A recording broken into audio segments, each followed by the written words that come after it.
Yes, right now. Yep. Okay. I didn't know that. How are you, sir? Good afternoon, or good evening, I should say. Can everyone hear me? We can, and I was just Thank you. told that we were live, so I think we're gonna get this thing started. All right, very good. All right. So evening, everyone.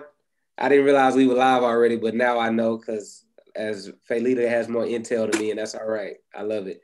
But my name is Yaki Smith, and I'd like to welcome you all to the post-screening discussion of both Edwin, directed by myself, and PBS's and Independent Lenses docuseries Philly DA, which is directed by Ted Passon, Yoni Brook, and Nicole Salazar. I am honored tonight to be joined by an esteemed panelist of activists, elected officials, criminal justice reformers, and advocates as we all discuss the themes and issues that these two films explore, and also how those themes pertain to the work that these individuals are doing in this space.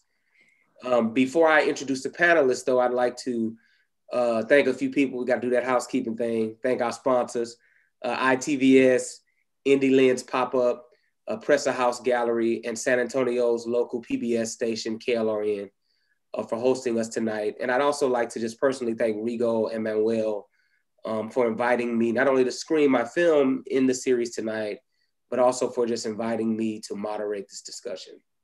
And then lastly, I'd just like to thank all of you. I hope you just enjoyed the film that you watched. I hope that it sparked a lot of questions, that it sort of made you begin to interrogate yourself and really begin to ask the hard questions about what it is that you can do as we all fight for social justice. And speaking of that, if you have any questions, please put them in the OV chat, and then those will be sent over to me via Zoom, and then I will ask them of our panelists as we move through this evening. And speaking of our panelists, they're all here, and I just kind of want to point them out here. We have with us Statewide Criminal Justice Policy Coordinator, Laquita Garcia. Welcome. We have queer writer, activist, and interdisciplinary artist, Haylita Hicks. Welcome. We have Bexar County Justice Project Advocate, Justin Martinez. Welcome. And we also have Bexar County District Attorney, Joe Gonzales with us. Thanks to each of you for joining us tonight. We are honored to have you. Before we move into any questions, because I have some questions that I want to ask you, but I first want to give you all an opportunity to introduce yourselves, to tell us sort of what key things you took away from the films, and then how those takeaways pertain to the work that you're doing on the ground in terms of police reform and criminal justice reform. And we'll start with you, Haylita. You're muted, Haylita. How about now? We got you loud and clear. All right, great. Hi, my name is Haylita Hicks. I am the author of Hoodwitch. I was also the main person in the film that they showed right after Edwin, 45 Days in a County Jail. And I have been working with several different nonprofits since 2019 to look at local policy. And when I say local, I mean city, county, and region. We are working on different pieces of policy, some of that went to the legislature currently. But as an artist, what I'm doing is I want to translate the very tough legislation language that exists that's normally only read by people who are lawyers or judges or people who are in the system. I want to translate that for regular people, people like me who may not know what their rights are and who may not understand the severity of the things that are being brought up against them and the long-term impact of those things. So currently I am the 2021 Poet in Residence with Civil Rights Corps. Civil Rights Corps was started by a group of attorneys, and I will be helping to translate some of the policies that they're working on and some of the initiatives that they're doing to make it more accessible for other folks, again, like me, who just didn't understand what was going on. So that's the work I do. Thank you for that. Laquita, we'll move on to you. Thank you. Hi, and my name is Laquita Garcia. I am currently the statewide Right to Justice Policy Coordinator at Texas Organizing Project, where I have spent the last 8 years. I am directly impacted by the criminal justice system. And like Haylita, I'm sorry if I don't say your name correctly, please correct me, because I want to make sure that I'm using the proper names for everyone. I am also looking at local policies in city and counties on issues that end mass incarceration, like cash money bail, cite and release, court-appointed attorneys, and probation reform. Thank you, Laquita. And I mispronounced your name, but you corrected me without even knowing you did. Justin, we'll move to you. Thank you. And I'm super excited to be here. So yeah, my name is Justin Martinez, and I work for the Texas Criminal Justice Coalition here in Bexar County as a justice advocate. And the Texas Criminal Justice Coalition is a nonprofit, nonpartisan organization committed to the vision where all Texans are able to live in safe, thriving communities where incarceration is rare and every person has the opportunity to succeed. I'm very excited to be participating in this important discussion. And of course, I want to thank Presa House Gallery for the event and the invitation. And I think, for me, after watching the film, one of my biggest takeaways is simply that change is possible, right? That we can do things in a different way. We can pursue these, radical changes, and the sky's not going to fall, right? It just takes a willingness to seek those changes. And so that really influences my work and what I do, because I think anybody who sort of begins to get involved, especially in the criminal legal system, there's a lot of sort of awakening that happens and a lot of reckoning that happens. And to see just how impactful one of the most powerful actors can be, which is the prosecutor in that system, and how it affects people, their families, their communities, I think is what really drives me to keep, to keep the fight going, right? And to pursuing policies at all levels that sort of creates this change, not just incremental, but sort of this massive systemic transformation. Thank you for that, Justin. And Joe Gonzales, you are next. Thank you very much. First, let me thank you all for inviting me to this panel discussion. I'm very excited to be here. I want to thank Presa House Gallery and everybody else that was involved in the sponsorship of this very important discussion. So I want to tell you a little bit about myself. I'm born and raised here in San Antonio. I grew up on the west side of San Antonio. I've been a lawyer for over 32 years, but I wasn't born a prosecutor. I started my career as a young prosecutor, but the lion's share of my work has been as a criminal defense attorney. I spent 22 of my 32 years as a criminal defense lawyer. One of the things that I learned early on is that you don't have to, as a prosecutor, throw the book at everybody. There's no reason that everyone should have to have maximum punishment on every case, right? As a young prosecutor, I worked in probably one of the toughest DA's office in the country in Harris County, and I quickly learned that there's got to be a better way to do it. What I enjoyed about this film, and I saw it last night, I took the time to read it and soak it in last night. I see a lot of similarities between why Larry Krasner and I ran was to effect change, because we knew and we still believe today that we can do better. We're members of the same organization. We're both members of a nationwide reform prosecutors group called Fair Just Prosecution. There's about 30 or 40 of us. I'm one of about 5 in Texas. We continually meet by Zoom. And so a lot of the things that Larry has done in his office, we are doing here. My job is to hopefully educate Bexar County in the reforms that we have already undertaken. In the next couple of days, we're going to roll out our midterm report that will report on all the reforms that we brought into Bexar County, including bail reform and cite and release and the Civil Rights Division and the drug declination and the criminal trespass policy against the homeless. We've done a tremendous job, I believe, in just the 2 years. This is only half of my term, but I look forward to talking to you all more about what we've done. I don't want to take a lot of time right now, but that's a little bit about who I am. So again, thank you for having me. That's awesome. And we're going to return later on to talk about everything you just talked about. But the one thing that I kind of want to start talking about the film, Philly DA. And the one thing for me that really stood out is the way that Larry Krasner is sort of really subverting the function of the DA's office, and starting to deal with the ills from within, right? These sort of systemic wrongs that have existed for years and years, and really less on the criminalization of citizens, which obviously the Philly DA's office has been doing that for years in terms of just criminalizing people, not really looking internally. And there's a great moment where he talks about the redistribution of funds. And that for me sort of speaks to this idea of, as everybody's talking about now, defund the police, right? Which really means taking some of the funds away from policing and instead moving those funds into like education, homelessness, mental health, et cetera, all of these things.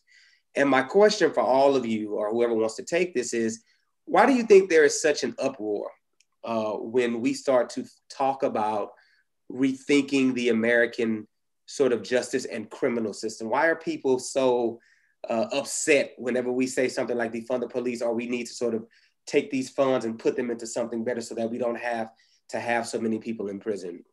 Why is that? Laquita, you want to go first? Sure. What you just asked, like, just really impacted me. And for everybody on the panel to know, I'm a crybaby, but I'm directly impacted by the criminal justice system. I spent 11 years in prison. Those of us directly impacted thought, you know, let me go back. The screening of the Philly DA impacted me when he talked about how mass incarceration was a radical movement, and it's going to take a radical movement to end mass incarceration. Because those of us who have found ourselves in the criminal justice system have always been taught to believe that this is just the way things are. You make a mistake, you do something bad, you're punished by incarceration, right? In actuality, I voted for the very first time in 2014. And it took someone coming and knocking on my door and talking to me about the realization of how people coming together can affect change. At first, I didn't even believe it. But the more I got into the work and the more I saw the kind of movement that was building, I knew I had to be a part of that. I actually worked on District Attorney Joe Gonzales' DA campaign, first DA campaign I'd ever worked on in my life, ever cared to work on. Because for me, he set the stage for a progressive movement that has been a long time coming. And I think right now, the reason people are crying out and demanding change is because they're finding their voice and they're understanding that together we can make a change, because the institutions and the people who created mass incarceration stood together and fought together and continue to fight together to embrace mass incarceration. And it demonstrates to us just how important it is for us to come together and stand together and fight to end mass incarceration, because our numbers outweigh theirs. And we are the ones who are affected and impacted by the change that we need the most. And we're understanding that this isn't just the way things are, and change can happen, and rest assured change is coming. Thank you. From my perspective, let me tell you that this is not a movement that just happened yesterday. It didn't happen overnight. It's long in coming. I certainly have seen it over the years. And again, practicing for 20 plus years, I certainly had my share of clients that were discriminated, that were subjects of racial inequity. I had more than my share of Hispanic and Black clients who I know were the subject of racial discrimination. There is racial inequity in the criminal justice system. We have to get that out there. We have to admit that there is systemic racism in the criminal justice system, not only in law enforcement, but in prosecution, in the courts, just like there are in business and in the schools and other areas. And the first thing we need to do is recognize it. The second we need to do is work together to do something about it. And I will tell you that I think that it was a boiling pot that just boiled over during George Floyd. I think that was the moment when people said enough is enough. We all need to look at what we're doing. We all need to do better. And so I think that we've come as quickly as we can in a year's time, but we still have to do much, much better. But there are different offices, including mine, that are relooking the way that we do things. One example is the creation of the Civil Rights Division. So we are doing things to try and get better, but absolutely, we've all seen racial inequality in policing, in prosecution, in the court system for years. Yeah, I'm going to follow up with that with, we see it in the, and I call it the system. I don't think that justice is an integral part of what we're experiencing right now. I don't think justice is the foundation. Punishment is the foundation, and those two things are different. In 2019, I went with Mano Amiga to Vera Institute's In Our Backyards event, which was held in Philadelphia. And during my time, I had a chance to connect with a number of grassroots organizations from across the country, which was great. That fellowship was amazing. But I wanted to go and take a look at some of the historic places in Philadelphia. Almost every single tour that I went on consisted of primarily white people. And when I stood in line versus, walking into the entrance where the people who were working and supporting the space, when I stood in line, I got a lot of looks and a lot of side comments. And that happened in almost every location that I went to. I think that the problem we're experiencing is that people are afraid to defund the police because they're essentially afraid to up in the system they've become accustomed to. They are still upholding the basis of the US Constitution and the people who created it without acknowledging that those people who created it were biased by nature, that the US Constitution is biased by its very nature and what it stands for and who it protects. And so until we can have that conversation about, hey, this document, which was supposed to protect the people of this land, only protects a certain amount of people in this land, then we're going to continue to see pushback when it comes to reforms. I think that a lot of people are afraid of their safety. They haven't seen an alternative to safety that does not involve police. They think that a lot of the people who end up behind bars mean to go there. They mean to steal. They mean to harm. They mean to experience certain inequities without acknowledging that, hey, maybe if they had housing, they wouldn't feel the need to trespass and sleep here. If they had food, they wouldn't feel the need to steal said food. If they had mental health care, maybe they would have made a different decision when it came to that argument or that, that deal that happened. And so it's really just it's about storytelling. It's about, again, making it easy for folks to understand if we provide our community with the full set of resources that they absolutely need, we won't need police officers. We'll just need community advocates, right? And so it's kind of about changing that narrative, and it's something that has to happen at every level. I think even within inside of the social justice community, there's still lots of things that are happening. A lot of social justice organizations are run by primarily white cis males. And we have to go, okay, we understand you want to do that work. You're an ally. That means you can't be in charge all of the time. And that's a conversation that we're having at every level in our country, I think, right now. Yeah, I mean, I think this is the challenge, right? I mean, how do we combat a narrative that's grounded in fear, that's grounded in misperceptions, it's not really factual, right? And that's definitely rooted in racist, law and order, tough on crime rhetoric, right? Fear, unfortunately, is a very powerful motivator, and it's used consistently in reference to the criminal legal system to other people, right? To put labels that stigmatize and push folks to the fringes of society. And so I think we need to figure out, or maybe some of the things that we can do to sort of combat this is figure out ways in which we can bring more and more people to these issues, right? Now most people's understanding of crime, of how our system works, come from what they saw in the evening news or from shows like Law and Order. And that is just not the best source to sort of form your thoughts and ideas around what our legal system is and who enters our system, right? Just like Haylita was talking about, we need to have some very hard and very deep conversations regarding these issues with an acknowledgement around the harms caused by a system rooted in racism and equality, right? And I think that also means we have to be okay with being uncomfortable, right? For all of us, but especially for those who work in our legal system, to be in that space, to be uncomfortable. I have the privilege every day of working with people who have been directly impacted by the system.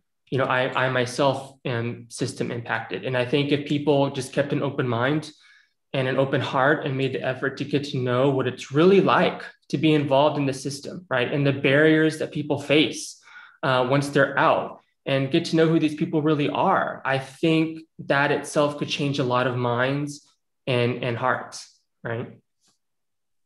Yeah, I think everybody has a role to, I'm sorry, I didn't mean to. No, go on. I was going to say, I believe everybody has a role to play. I see the value in the activist role. I see the value in them protesting, and you all protesting, getting to the streets and bringing those issues to light. But the challenge with people like Larry Krasner and myself and the reformers across the country is that we can work with the system from within, right? One of the things that we're doing in our office is trying to change this big ship, trying to turn it around, trying to teach the prosecutor, just like what you're talking about, Haylita, that if somebody commits theft, maybe there's a reason they took that pound of steak. Maybe there's a reason that they stole whatever because they have a drug addiction, or maybe they're trying to make ends meet. And so that's why we have improved our pretrial diversion program. It is quadrupled on our felony side. It is almost tripled on our misdemeanor side, because we are offering alternatives to incarceration. We're giving the people the opportunity to have a second chance and avoid the conviction. Yeah, and that, it's interesting, because I was going to sort of dovetail off of something that Haylita was talking about, and also Justin, this idea, I think, of really understanding history, right? And understanding that these systems and these structures are rooted in racism, right? And my next question it's interesting, DA, that you said what you said, because my next question actually has to do with the system and this idea of reform, right? So we know that the US has the highest incarceration rate in the world, right? And we also know that modern policing, right, has its roots in slave patrolling. And I'm glad, Haylita, that you said it's not a justice system, because you're right, it's an injustice system, right? But when you begin to think about sort of slave patrols, right, this idea of a slave patrol is birthed out of this inherent fear of Black people, and also Black people, that they will rebel, right, and actually take their freedom. And this sort of taking of freedom would then disrupt the American economic system and potentially destroy it, right? So then after we sort of leave slavery and we have these slave patrols, right, we come in, we abolish slavery with the 13th Amendment, but there's a clause in it, right? And this is where my question is. And this clause is very telling, because what it basically says is that one can't be held in involuntary servitude unless they are convicted of a crime, right? Which in some ways, for me, creates this link between slavery and our prison system.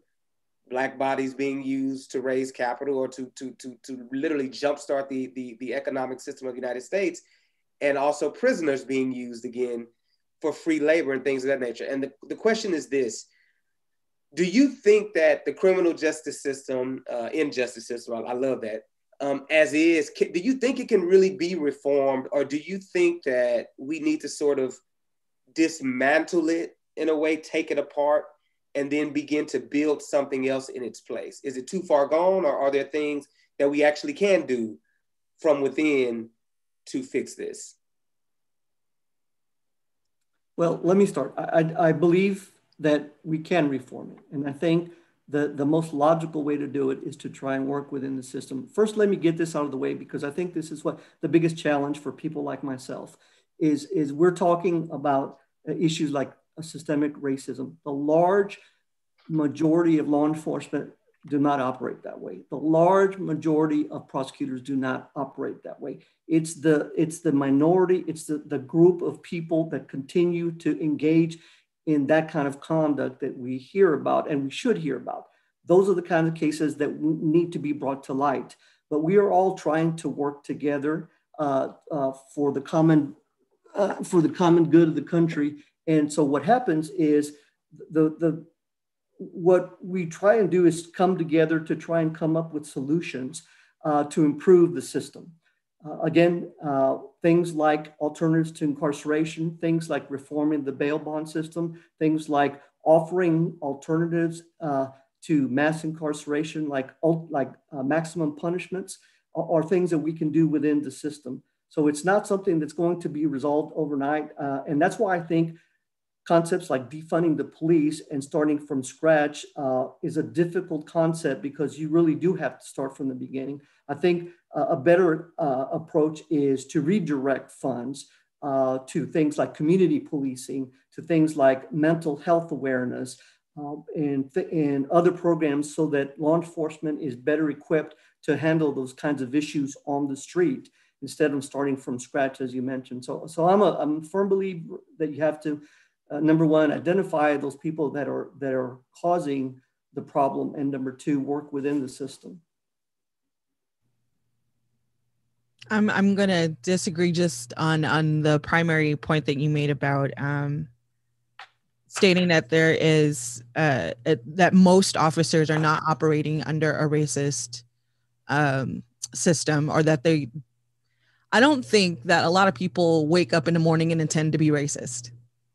I don't think that's what's happening in our communities. I don't think that's what happens for most police officers. I think what happens is that every part of our daily lives is so ingrained in racism that they just respond the way that they were programmed to respond. Right. And so when I look at the way that police is structured, that entire system is very much rooted in a racist beginning. And we see that being translated in the numbers. So it's not an idea that I have. It's not my personal opinion. The numbers say that our system is inherently racist when it comes to policing. And that's something to acknowledge. The other film that I'm in part of, Racially Charged, America's Misdemeanor Problem, is based off of Alexander Natapoff's book that she released several years ago.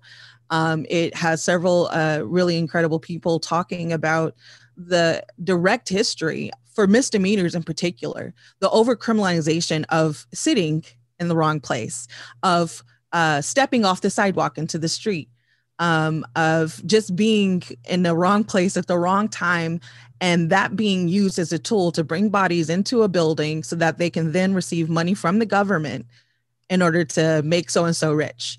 And this is something I saw even in Hays County. Our Hays County jail at one point was spending, I think, over $2 million a year to ship people who had not even been charged yet to other counties because we didn't have enough room in our jail because they kept bringing in people for misdemeanor charges.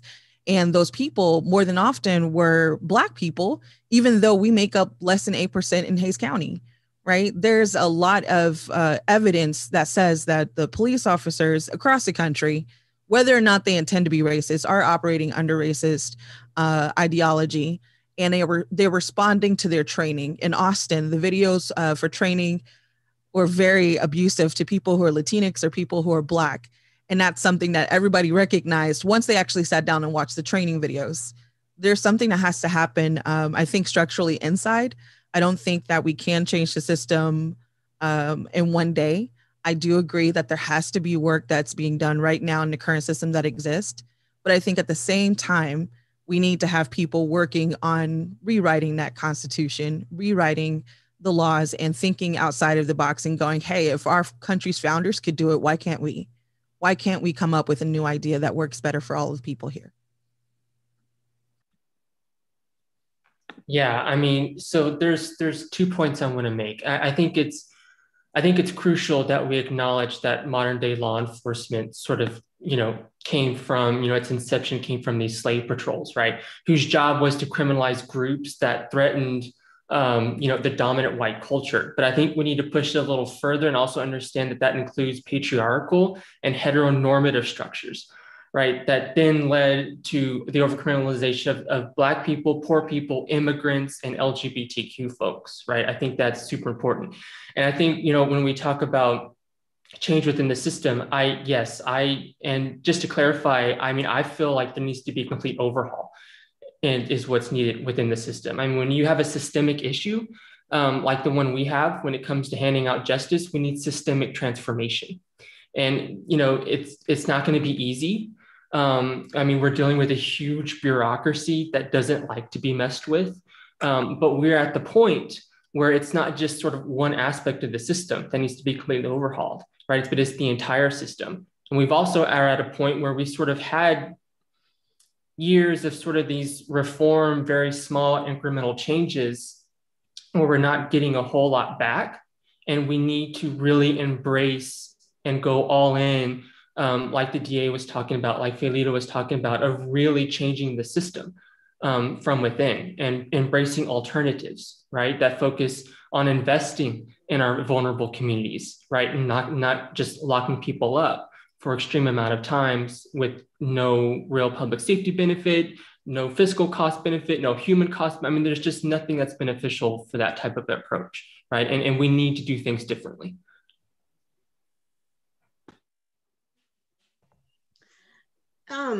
I think when I was sitting here thinking about the question, Yaki, I was thinking to myself, dismantling the system and putting it together block by block, right?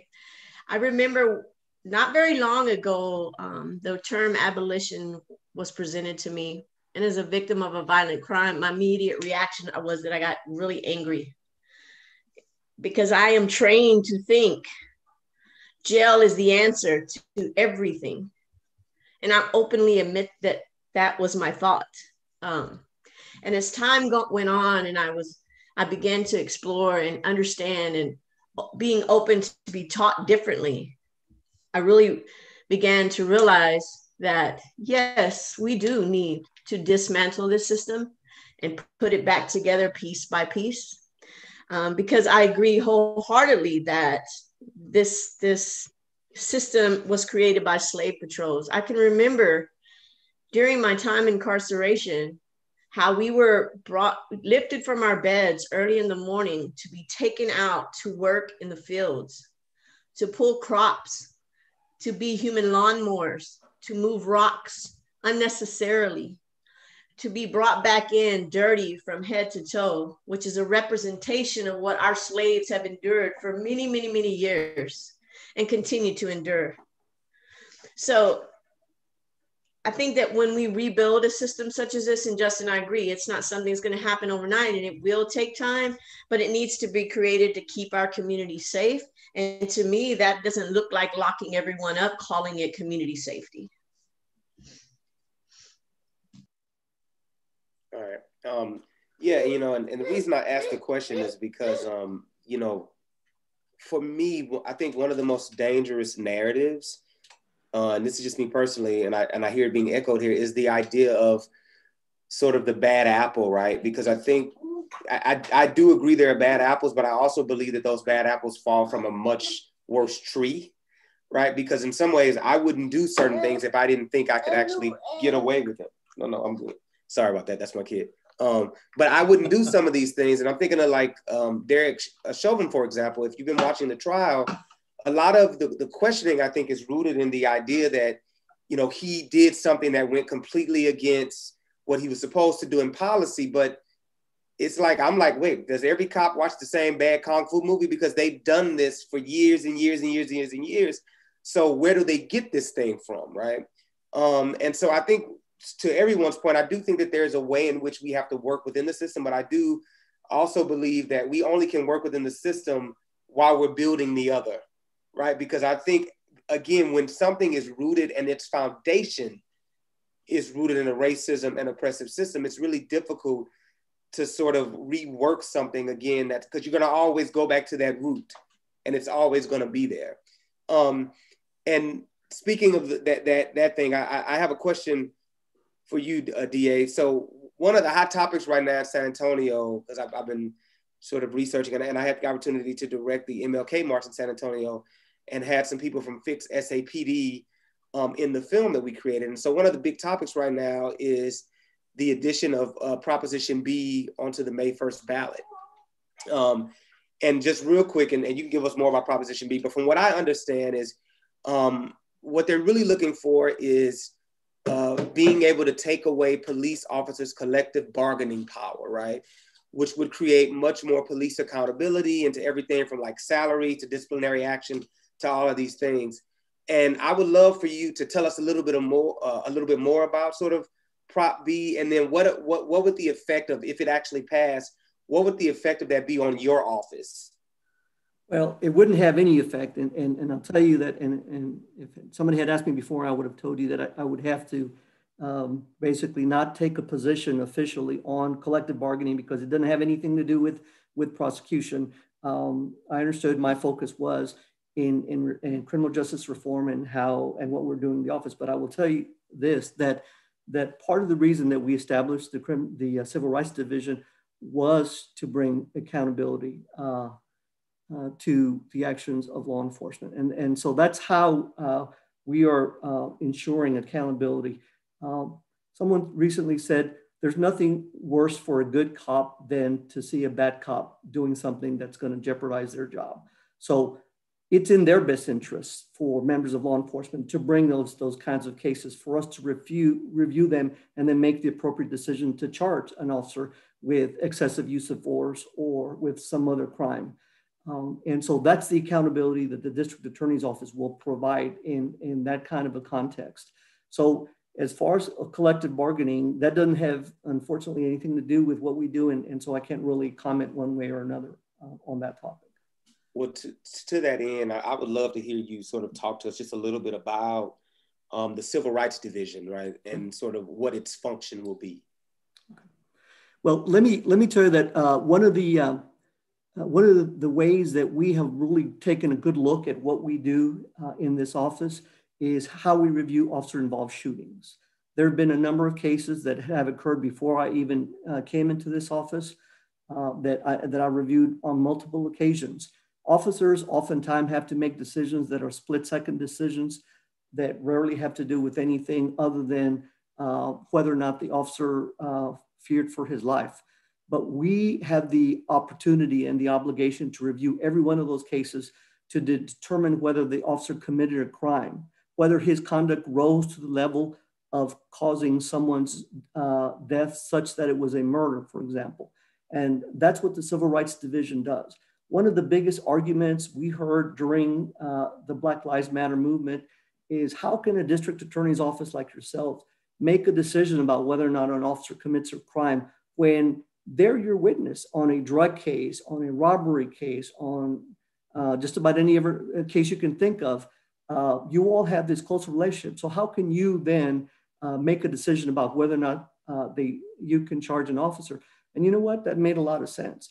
So because of that, I distanced myself from that relationship. I made a decision from here on going forward to never seek the endorsement of a law enforcement union in the future. I made a decision to never take a penny from any law enforcement organization because I wanted to establish that independence.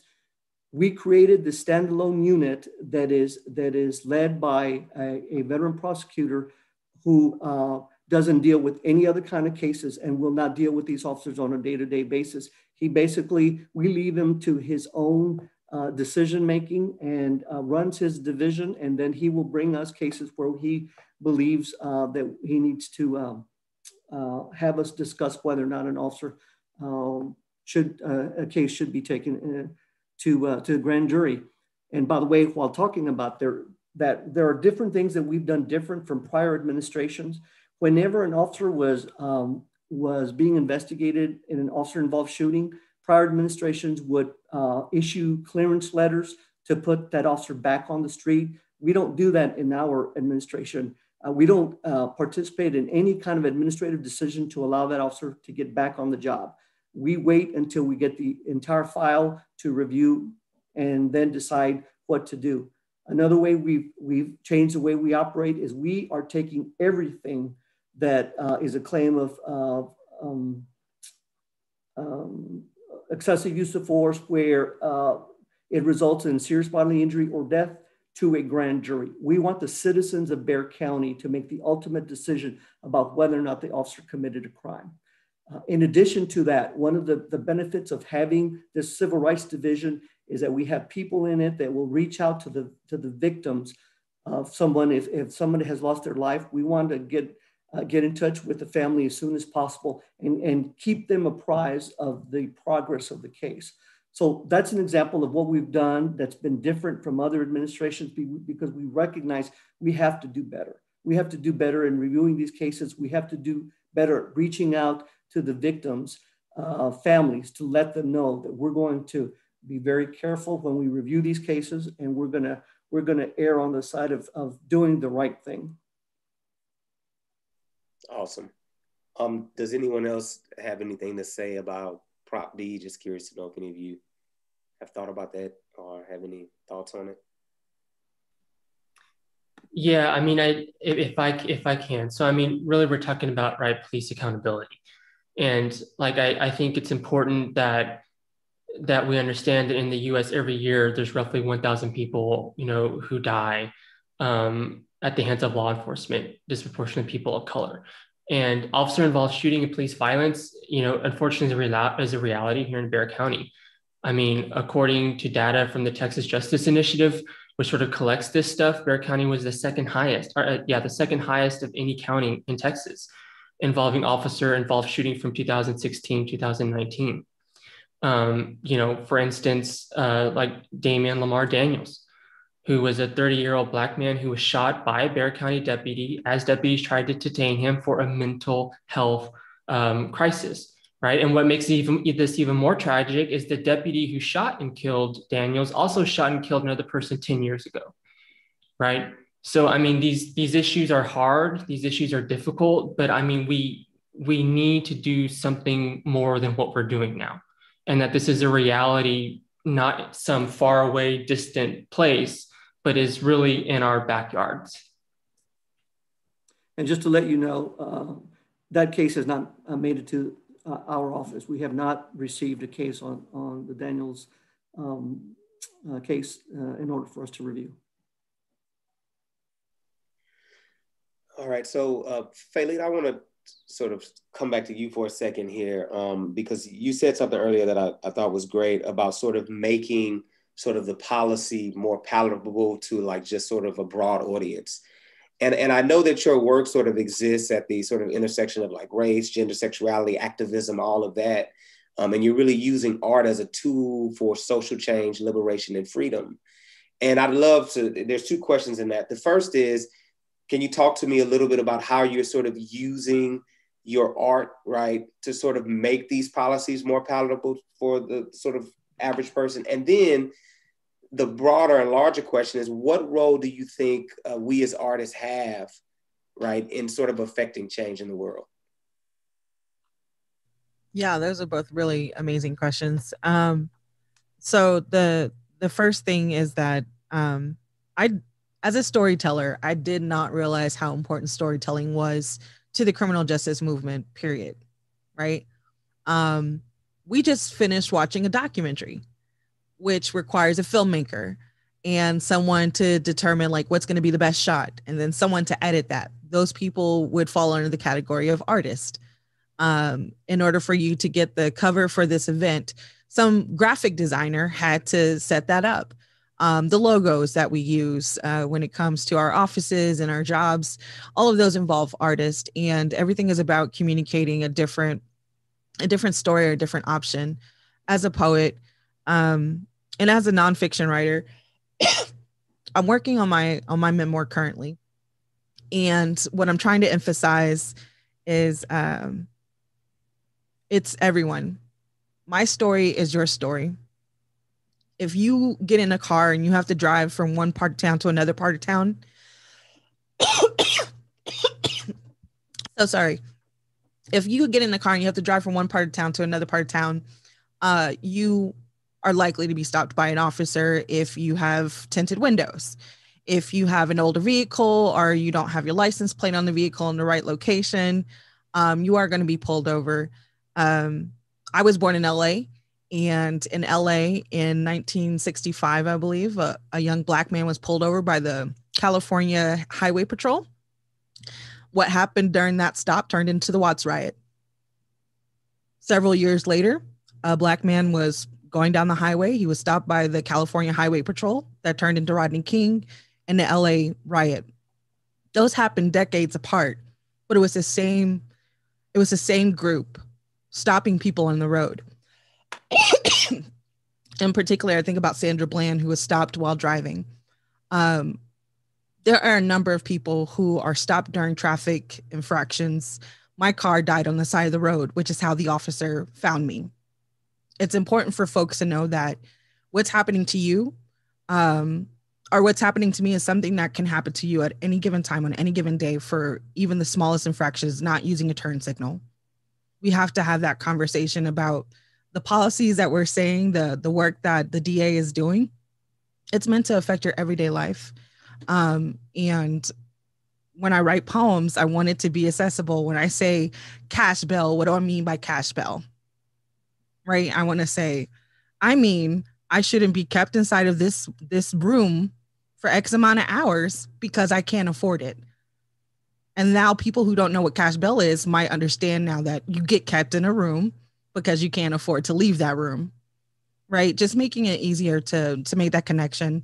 I'm hoping that the poems that I'm writing will help to translate specifically legislation around cash bail.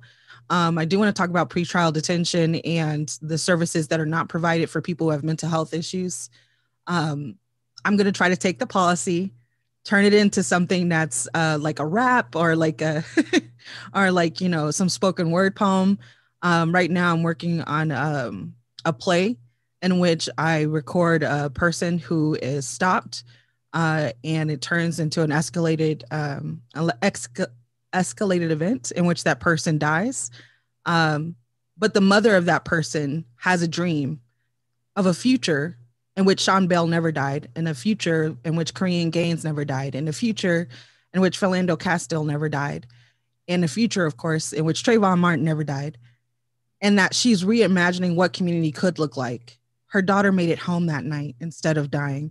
What does that mean? How big and important is that Trayvon Martin made it home? And how can we make those tiny changes? And in every single circumstance, even when I do Sean Bell, instead of the officer pulling out a gun in response to sudden movements, the officer offers actual support, right? Oh, do you need help with this? Or, hey, what can I get for you? Instead of immediately assuming danger. So that's that part. The second part of the question, I think that artists will help make it easier for regular folks who don't have the patience or time to read legislation understand why it's important. Your film, Edwin, helps people to understand that children go to jail for a long time for just about some infractions that they don't have the mental capacity to make different decisions. Some of them don't understand the weight of their decisions. They're children. These are children that are ending up in handcuffs and jail cells and all these types of things. And we need those videos and we need those photos and we need those, we need that visual art. We need the representation of sculptures. We need the storytelling in poems and in essays that help people to understand that this is a really big and important thing. I think that materially for the next 20 years, I do think that artists are going to help take us to the next level. If we didn't have that film, we wouldn't know that there are DAs who are doing this work in such a distinguishable way, right? It's good to know Mr. Gonzales, you just, let us know that there's a whole group of folks who are doing this job. 5 of them live in Texas. I wouldn't know that if we didn't have this film to have that discussion about, right? I'm sorry. Thank you. And please call me Joe. Let me just say something real quick, because I think it's important for the viewers to know this. A couple of weeks ago, both Laquita and I traveled to Austin, and we testified against what was called a bail reform bill that was sponsored by a senator from Harris County. Let me tell you, that wasn't a bail reform bill. That was a bail denial bill, because what it did is if it would pass, it would undo everything we have done here in Bexar County to give someone who is arrested for a low-level nonviolent offense the opportunity to be released. We in the DA's office operate under a presumption of release. If you're there because you're there on a driving while license invalid or a small amount of drugs or a shoplifting case, and you don't have a significant history, there's no reason that you should languish in jail just because you can't afford a bond. I bet you most of us right now have $100 we could get out of jail if we get arrested and a bond is set for at $1,000. But most people that are homeless don't have $100. Most people that are homeless don't have $10. Those are the people that are sitting in jail. Those are the people that Laquita and her group have been fighting. Those are the people that we're going to every day recommend PR bonds, because they shouldn't be sitting in jail. Yeah. And the job of the artist is to humanize each and every single one of those people is to let you know if you think that this person did it on purpose and they deserve to go to jail for less than $100 in theft. This person is a whole person. They have a family, they have children, they have moms and dads. And it's very possible that you're going to destroy their entire life, make them lose their jobs, make them lose their vehicles, make them lose their belongings for something that is, like you stated, citation eligible. I wanted to talk a little bit about what Joe had just mentioned. And earlier in our discussion, when we had talked about putting the system back together block by block or working from the inside out. San Antonio is the first place in Texas to ever incorporate what is called a wire bail process. Part of what safety looks like to us is our community members in Texas, all across Texas, and our partners at the Bail Project have put together a community bail fund in which we have been able to set free over 350 people. And we continue to work with these people after bail, working on what are some of the mental health resources you need? What do you need to conquer your addiction? What are some of the resources you need to pay rent, take care of your children, get to court, take care of all of the things that you need to take care of, in our hopes that we are building a safer community for our neighbors. And the thing that really hit home for me with this SB 21 bill and going to the legislation to fight is how dare our government tell our communities what we can do with our money. If we choose to come together and put our money into a bail fund to bail those out who would be sitting in jail pre-trial without being convicted of a crime, bring them home to their families, continue to build a safe community within our community so that we no longer need police, how dare you as the government tell us that we can't do that? And Texas Organizing Project, the Bail Project, and other local, organizations in Texas are going to continue to fight back on legislation such as that. Yeah, and if I can just quickly, it was incredible to watch that hearing and see the DA there testifying against that. I know, DA, you said you're one of 5, but I think you were the only other DA there that was testifying against that, right? And I think for me as like an advocate, it just makes it so exciting to be working in Bexar County, because we have such, forward-thinking people that are willing to like do what they need to do, to drive up to Austin. I've been in testifying those hearings. Sometimes the weight and just the logistics of it can be daunting. And to have our DA there testifying against that bill, Laquita, who gave powerful testimony on that bill. And of course, the people that have been directly impacted by this to show just how dangerous, this is and how this is going in the wrong direction, not in the direction we need to be going. And if I could give credit where credit is due, I was there because our county judge and our county commissioners asked me to go there.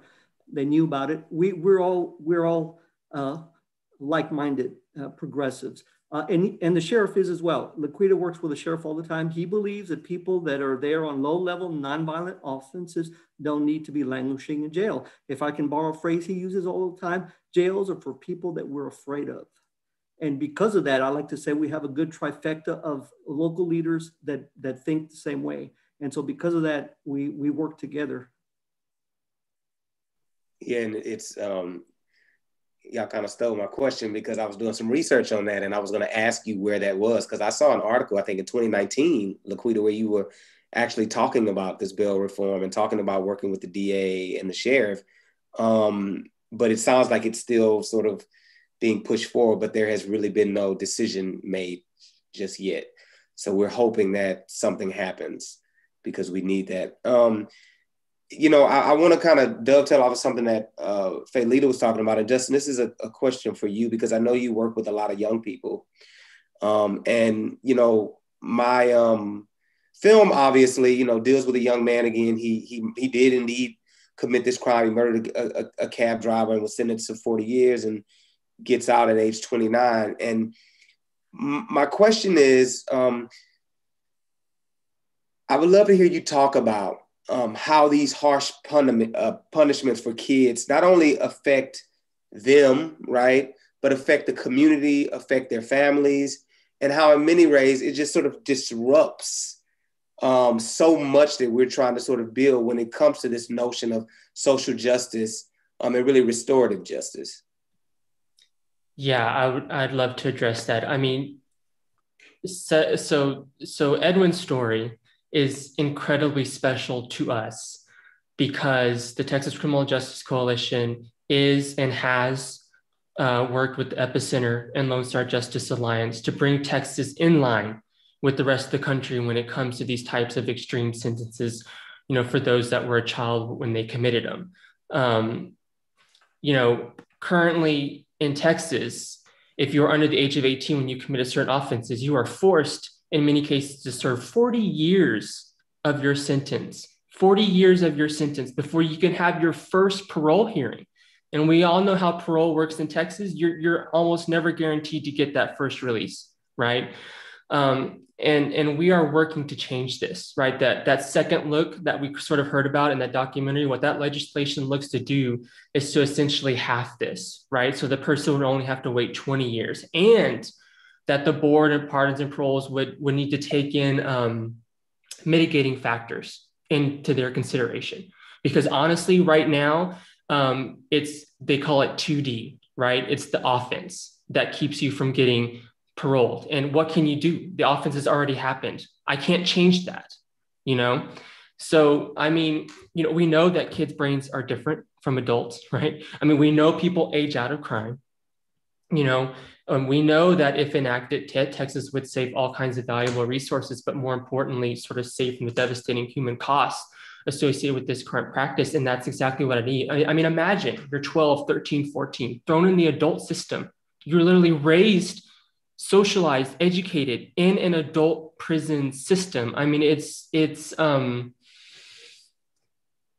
really hard to think that, right? I mean, to think that in Texas, here's a 12, 13, 14-year-old who committed this crime, that there's a whole story there that no one hears. I mean, there's nuance there, there's trauma there, there's all kinds of things that are there. And to tell this kid that you are irredeemable, that you are so worst of the worst, that you are now to live and essentially die in a cage. I mean, it's just unfathomable, right? And these things need to change. They need to change for, I mean, a whole host of reasons. And I do just want to say that the second look bill was voted out of committee unanimously by both Republicans and Democrats, and it was just recently voted out of the House. So, you know, we definitely have some steps to take, but I mean, we are very hopeful that in 2021, you know, we can finally sort of begin to unravel and fix this just incredible unjust practice when it comes to how we treat children. That's awesome. That's awesome. I have two last questions as we wrap up. My first question is, how do we sort of bridge this gap between police and community, right? Because we know that that's sort of one of the big issues that we have is a lot of people who are policing communities, they don't know anything about the communities and they're afraid of the people that they are policing, and which in some ways dictates the way that they deal with those individuals. How do we sort of begin to fix that? How, you know, what can we do from within to say, all right, this is the way in which we should be doing policing so that, again, we can make sure that policing is doing what it needs to do and not just criminalizing people? And anybody can take that. Well, let me begin. I think part of it is better training of our officers at the academy, better training at recognizing what is called implicit bias. We all have it to some degree or form. And so making officers, making prosecutors, making judges aware of implicit bias is a good first step. It's a good start. And I do think that it's important to have law enforcement engage with the community. I'm a big proponent of community policing. When I grew up on the west side of San Antonio, I knew the officers that patrolled our district. Believe it or not, he would pull over and and toss the football around when we were playing in the street. I remember that as a kid. I think if we can bring some of that back, I think if law enforcement can be more engaged, I think our youth would be less afraid of them if there was more interaction. But it's something that's not going to happen overnight. But I think the first step is an awareness that there is a problem, and then an effort for all of us to come together, to work together, to make it better. I agree. I think training is necessary, better training. But when I think of training, I definitely think of putting community first. The police are supposed to be public servants. And instead of feeling like they are here to serve the public, very often it's, no, you're going to listen to me no matter what I do or say. And the dynamic is different.